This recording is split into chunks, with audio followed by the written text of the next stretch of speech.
Damas y caballeros, el trabajo que aquí pueden ver que hizo el Universal, no solo con sus reportajes y con la nota que dio el día de ayer, sino con la portada que ustedes están viendo, el trabajo que hizo éticamente en el sentido periodístico fue lo correcto. No habría sido lo correcto si hubieran mostrado los cadáveres de las víctimas, pero mostraron las fotografías de las víctimas en vida, damas y caballeros, en vida. Y eso el poder no le gusta porque de manera simbólica las víctimas interpelan al poder diciéndole: ¿cómo le vas a hacer, cómo le vas a dar justicia a mi familia y a mí? Ya que gracias a tu corrupción, a tu negligencia y a tu valemadrismo y ambición, he dejado de estar en este mundo. Eso es lo que simbólicamente las víctimas, bajo este contexto, le dicen al poder. Y eso al poder no le gusta, porque es incapaz de administrar de esa manera una tragedia como lo que sucedió con la línea Z del interoceánico. Damas y caballeros, sin importar qué tipo de sistema económico se viva en un país, ya sea comunista, socialdemócrata o capitalista, se debe de contar con contrapesos, ya que los que manejan estos sistemas económicos y políticos son humanos, y cuando están a la merced del poder y sin contrapesos, se vuelven demonios y deja de importarles la vida. Cuando hay contrapesos, no solo en el sentido legislativo, judicial y hasta social, cuando hay esos contrapesos y además se añade el periodismo como un contrapeso más, no se le permite al poder hacer lo que quiere, ni a los que lo ostentan. Y a la vez se le exige abiertamente y se les obliga a dar rendición de cuentas, a rendir cuentas, a decir por qué y para qué hacen lo que hacen. O incluso en estas tragedias, ¿por qué ocurrió? ¿Por qué no se hizo esto? ¿Por qué, por ejemplo, esa línea ferroviaria tenía en gran parte de su tramo muchos durmientes antiguos que no fueron reemplazados por nuevos? ¿Qué quiero decir? Que en gran parte de la línea en donde se suscitó esta tragedia, los durmientes eran de madera y estaban podridos. La gran mayoría de estos durmientes presentaban esa condición. Además de las irregularidades que la Auditoría Superior de la Federación denunció en su momento. Cuando hay contrapesos y a la vez se incluye el periodismo, el poder no le queda de otra. No solo de investigar, en este caso de estas tragedias, de rendir cuentas y a la vez de procesar a los culpables sin importar que sean del partido oficial. Pero al poder no le gusta tener contrapesos. Por eso odia el periodismo. Por eso la reacción de ayer de Claudia Sheinbaum. No es que le importe las víctimas. Haciendo un paréntesis, Morena, más allá del PRI y del PAN, han sido expertos en montarse en las tragedias. Ayotzinapa es un ejemplo. Morena, cuando era oposición, cuando uno llegaba al poder, se montaba de manera olímpica en las tragedias. Pero ya cuando están en el poder, cuando ya son gobierno, eso es lo que les molesta. Porque a la vez, cuando se le da rostro a las víctimas y las visibiliza como lo que son víctimas de la negligencia de un gobierno, de su corrupción, de su valemadrismo y de la impunidad que ha estado imperando de forma más reciente en estas dos administraciones, y de un pacto de impunidad. Eso al poder no le gusta. Eso a los que ostentan el poder, eso es lo que más temen. La reacción que tuvo Claudia Sheinbaum es de lo más antidemocrático. Morena está por convertirse en el partido político que haya existido en México más antidemocrático, autócrata y represivo, más de lo que fue el PRI de los 70, 60. Y eso es decir demasiado. Recordemos que desde López Obrador, cuando era candidato eterno y hasta allá en el gobierno, detestaba que lo cuestionaran, detestaba que le mostraran sus errores. Señores, y más a los fanáticos de Morena, de López Obrador y de Claudia Sheinbaum, recuerden quienes están detrás de la estructura de ese partido y de los gobiernos actuales de ese partido son humanos, y cuando se les deja libremente en el poder sin contrapesos, hacen lo que quieren y al final no se responsabilizan de sus acciones, inclusive de sus crímenes. Y ustedes que lo aplauden, damas y caballeros, ustedes, focas, quienes lo aplauden, le hacen más daño al país y a la vez se hacen más daño a ustedes y a sus familias al avalar, al defender y al aplaudir a un partido político y a un político.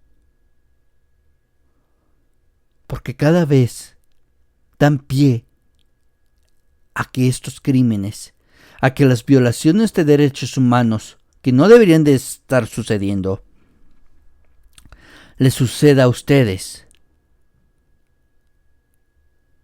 y a sus familias, y en conjunto a la sociedad en sí.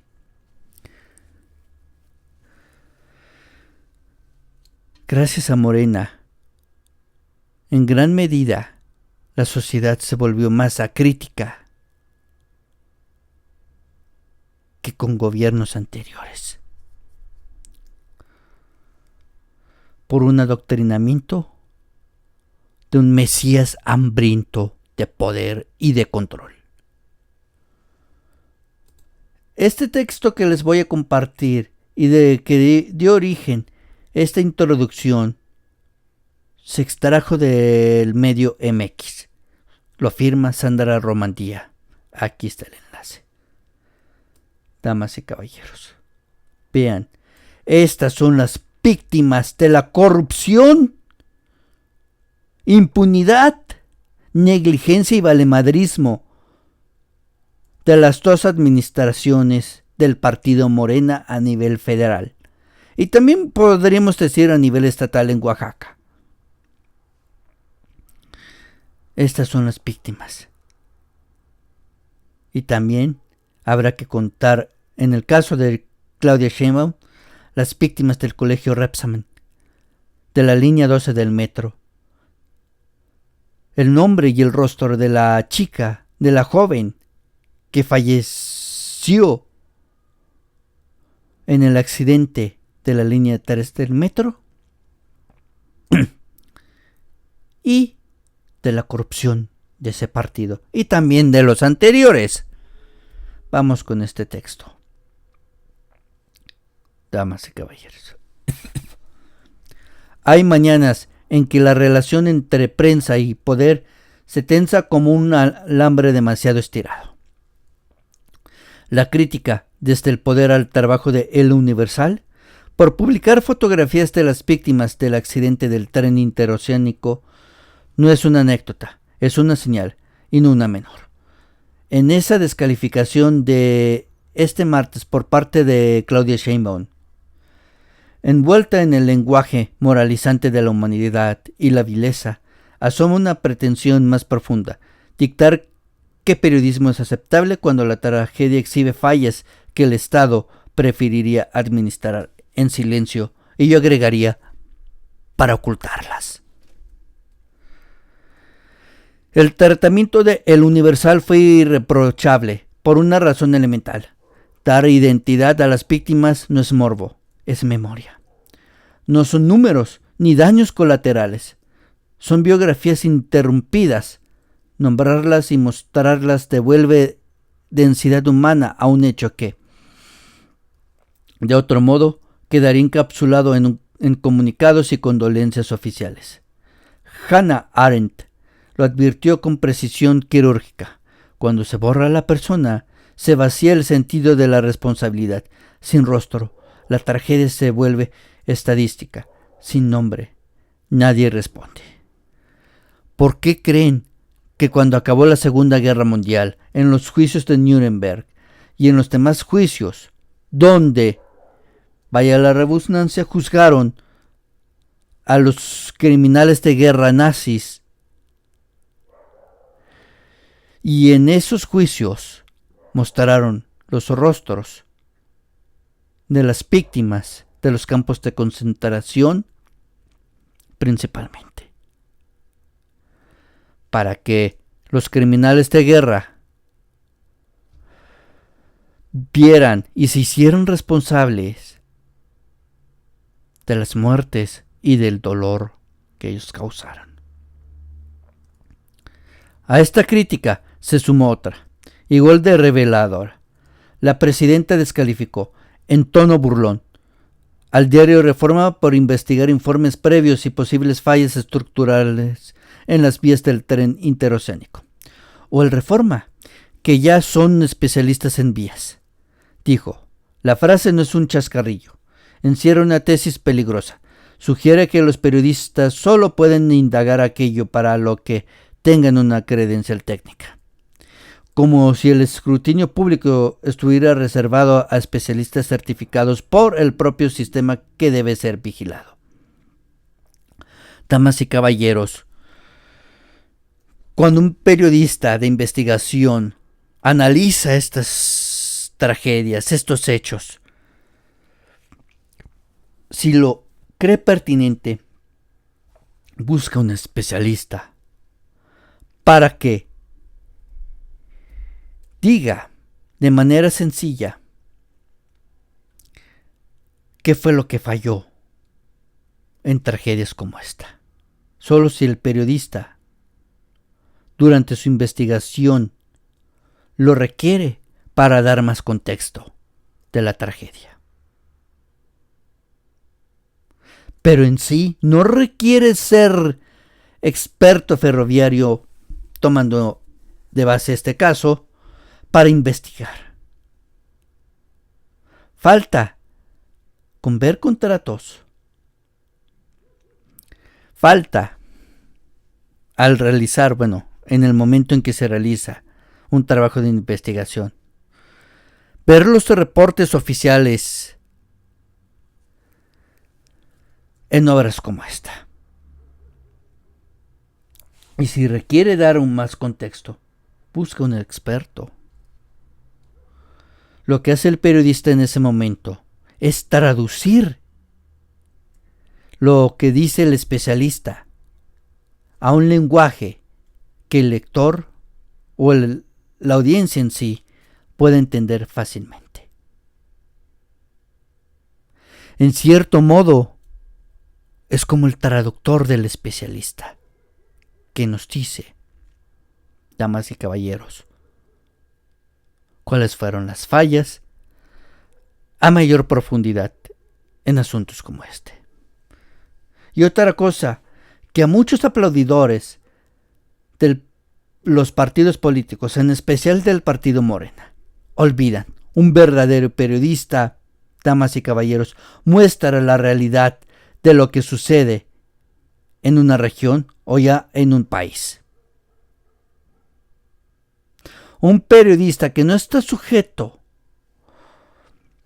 podríamos decir, a ideologías o a lealtades partidistas, siendo más precisos, es el custodio de la sociedad que hace visible estos hechos. Damas y caballeros,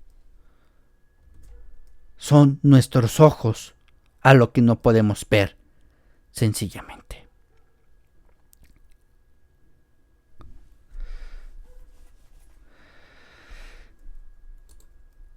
Y un periodista, cuando consulta la obra pública, lo que ve primero son los contratos, buscando la cebra. ¿Y qué es la cebra? En términos médicos. Y dicho de manera sencilla, algo que no cuadre, algo que no debería de estar ahí. Por decirlo y usando palabras parafraseando al cómico de stand-up Carlos Vallarta, esto está chido, pero como que hay algo que no cuadra. Y en la parte que dice hay algo que no cuadra, ahí está la cebra. Y eso es lo que busca un periodista, esa cebra, para mostrar por qué ocurrieron tragedias como esta. Continúo. La pregunta es inevitable y profundamente incómoda. ¿Desde cuándo el periodismo necesita permiso técnico para investigar? ¿Desde cuándo revisar documentos oficiales, contrastar informes, consultar antecedentes y preguntar por omisiones exige ser ingeniero, perito o funcionario? Si ese criterio se aceptara, el periodismo de investigación desaparecería por decreto. Nadie podría investigar corrupción sin ser contador. Nadie podría documentar violaciones a derechos humanos sin ser jurista. Nadie podría cubrir una tragedia sanitaria sin ser médico. La metodología periodística no compite con la técnica, la interpela. Y eso es lo que les decía. Cuando un periodista, damas y caballeros, consulta la técnica, consulta el técnico, traduce en un lenguaje que la audiencia puede entender fácilmente lo que dice el técnico.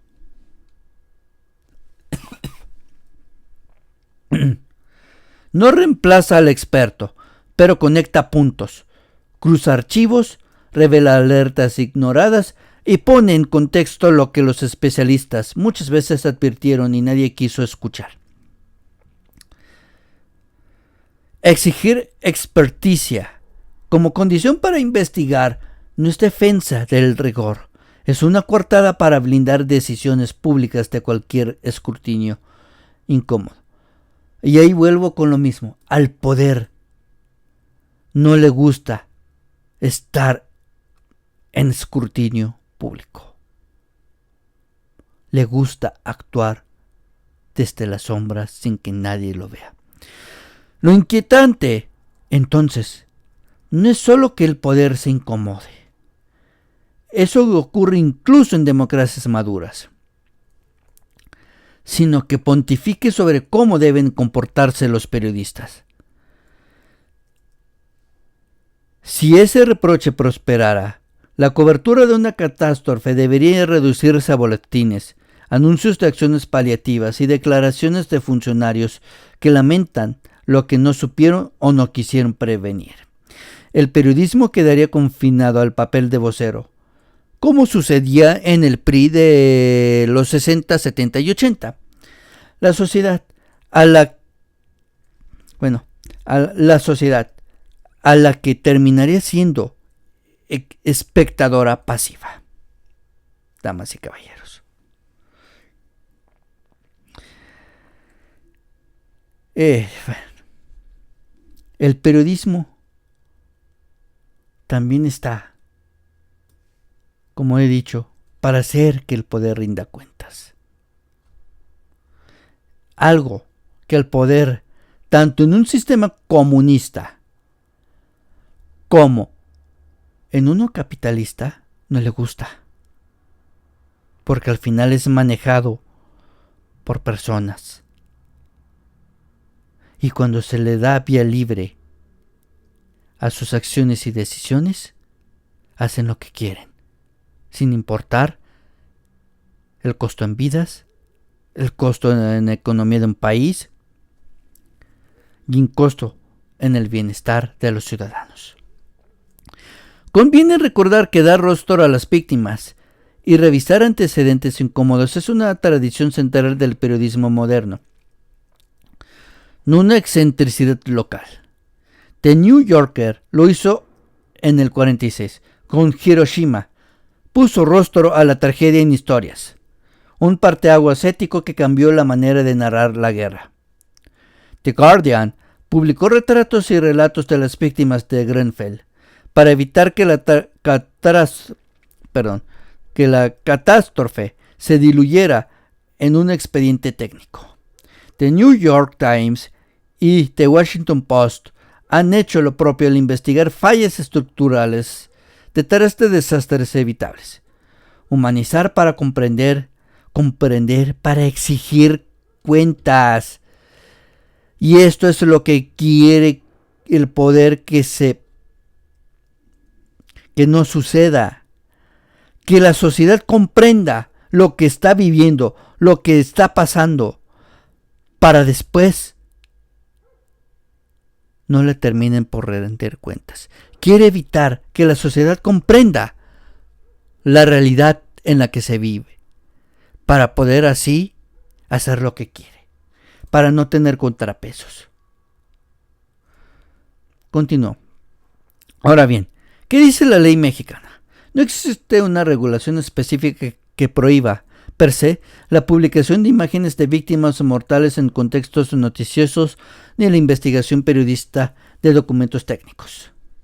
Salvo y cuando yo agregaría, bueno, no sé si la ley está así, pero en ética, en contextos violentos, ahí sí no se puede poner las fotos de las víctimas, que es a lo que voy.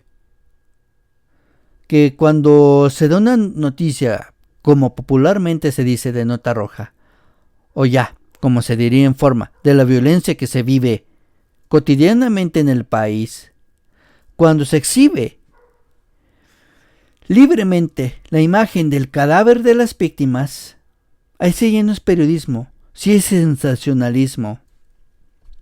Pero es algo que en el Universal se evitó. Se mostró el rostro en vida de las víctimas. Y ahí sí es un hecho ético. Continúo. La Ley Federal de Protección de Datos Personales en posesión de los particulares parte del consentimiento como regla general, pero reconoce excepciones vinculadas al interés público y a las fuentes de acceso público. Esto no autoriza el espectáculo ni el abuso, obliga a la proporcionalidad. La discusión jurídica no se resuelve con el conjuro de la ilegalidad, sino con el análisis del contexto, finalidad informativa y trato digno. Algo que hizo el Universal. La ética periodística internacional es clara y, al mismo tiempo, exigente.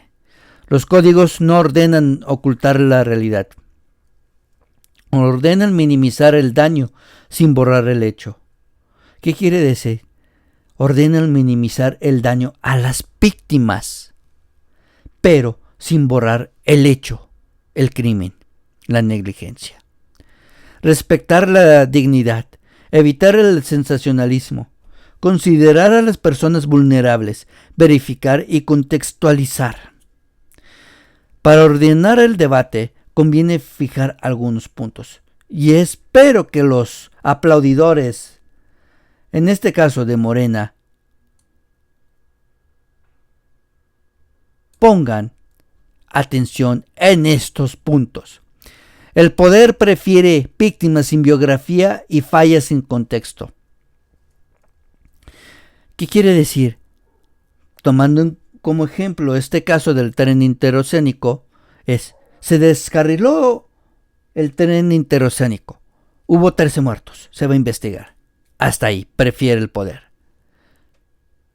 Pero cuando ya se da rostro, nombre, el contexto de la falla que provocó estas muertes es algo que el poder en sí no puede manejar porque no lo puede ocultar. Y eso es lo que dice en la siguiente línea. Una cifra se administra, un rostro interpela, un informe aislado se archiva, una investigación lo conecta. El interés público, en el segundo punto, el interés público no se reduce al comunicado ni al dictamen técnico. Investiga antecedentes, documenta riesgos previos y muestra, documentar riesgos previos y mostrar consecuencias humanas es parte del contrapeso democrático. En una democracia, ya sea madura o en desarrollo, debe haber contrapesos para que el poder y los que lo ostentan, ya sea económico y o político, no terminen por abusar de la gente. Y a la vez también eviten que la gente luego abuse. Para eso son necesarios los contrapesos. Para evitar armonía y un equilibrio. Algo que detestan tanto los regímenes capitalistas como los comunistas.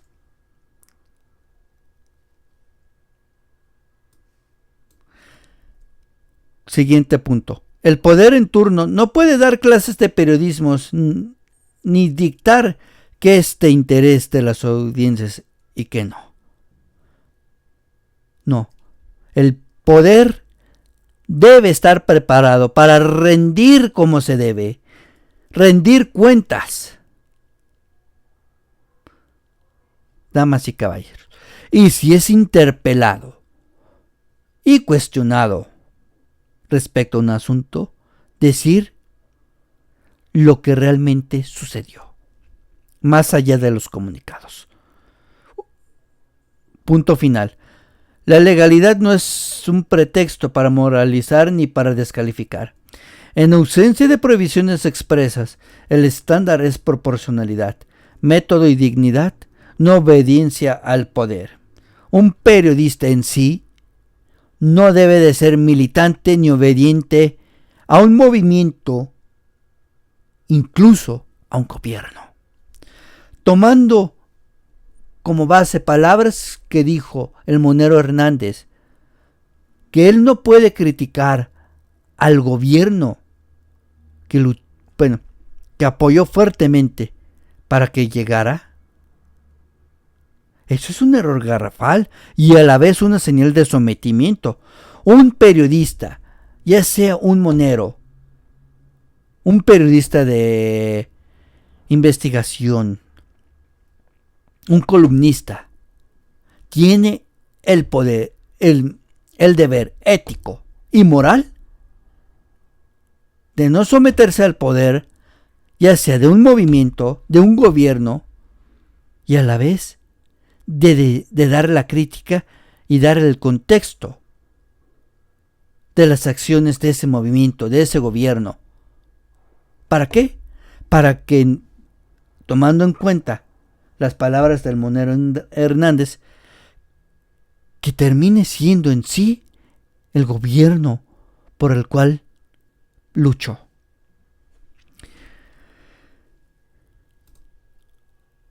Continuó. Nada de esto ocurre en el vacío. Las declaraciones de la presidenta que descalifican a los medios se producen en un contexto particularmente sensible. En los últimos meses, la crítica periodística en México ha sido respondida no con argumentos, sino con procesos judiciales y mecanismos de intimidación. El caso del periodista Rafael León, vinculado a proceso en Veracruz. El de Carla Estrella en Sonora. El del medio Guerrero Trends, demandado por la alcaldesa de Acapulco, que afortunadamente la sentencia que se le impuso a ese medio ya fue revocada.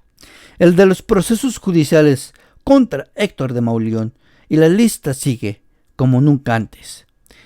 Distintos contextos, un mismo patrón, judicializar la palabra y enviar el mensaje de que investigar tiene costo, y no debería de ser así. Leídas en conjunto, estas expresiones no son frases sueltas ni exabruptos retóricos. Configuran un clima, uno, en el que el poder no solo se defiende de la crítica, sino que intenta fijar los límites del oficio. ¿Qué se puede investigar? ¿Quién puede hacerlo y con qué credenciales? Ese es el terreno donde la democracia empieza a erosionarse sin estridencia, pero con eficacia. Nada de esto implica desconocer el dolor de las familias ni banalizarlo. Implica precisamente lo contrario. Impedir que ese dolor sea administrado como un trámite y que las fallas queden encapsuladas en informes que nadie lee. La memoria pública incómoda, a veces áspera, es un derecho de la sociedad y una obligación del periodismo. Paul Ricoeur advertía que sin memoria justa no hay responsabilidad política posible.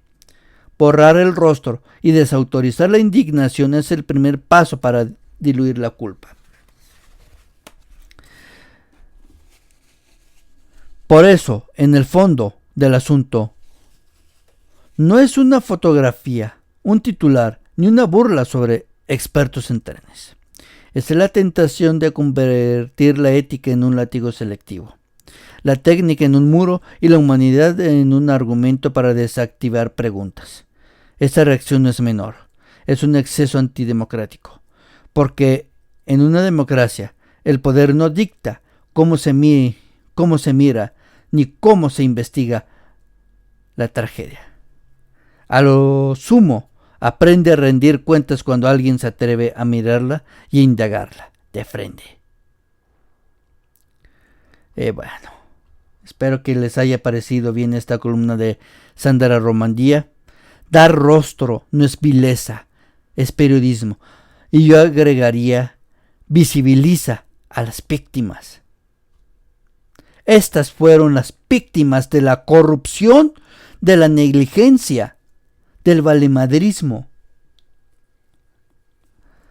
de un partido político y podríamos decir de una familia, de la familia del que fue presidente de este país, que fundó dicho partido político que actualmente gobierna. Espero que se haya comprendido el punto que de esta columna.